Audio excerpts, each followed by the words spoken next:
புதையல் வேட்டை பகுதி 2. மர்மமான பெட்டி. லியோ, சாரா மற்றும் டோபி மூவரும் காடில் மெல்ல நகர்ந்து மரக்கட்டைகள் அடர்ந்து கிடந்த இடத்தில் ஒரு பெரிய பழைய பெட்டி கண்டனர். இதுதான் நிச்சயமாக புதையல் என்று லியோ ஆச்சரியத்துடன் கூறினான். பெட்டி தோராயமாகவே பழமை வாய்ந்ததாய் தெரிந்தது. அதன் மேல் பல மர்ம சின்னங்கள் இருந்தன.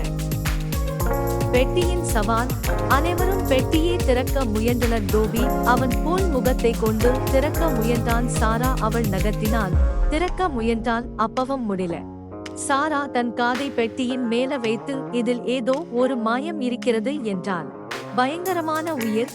திடீர்னு அந்த இடத்துக்கு ஒரு பாம்பு வந்தது. உடனே அது இந்த இடத்தை விட்டு நீங்க தப்பிக்க முடியாது, என்னை தாண்டி புதையலை நெருங்க முடியாது. உடனே லியோ அதை பார்த்து பயப்படாம முன்னாடி சென்றான். எனக்கு பயம் இல்லை. உடனே பாம்பு லியோவின் தைரியத்தை பார்த்து அங்கிருந்து போனது. பெட்டியின் திறப்பு. உடனே பாம்பு மறைந்ததும் பெட்டி தானாக திறந்து கொண்டது. வாவ் என்று டோபி அருகில் சென்று பார்த்தான். அதில் மின்னும் நிறைய தங்க காசுகளும் நகைகளும் இருந்தது. உடனே டோபி, இதுதான் நம்ம பார்த்ததுல பெஸ்ட் புதையல் என்றான்.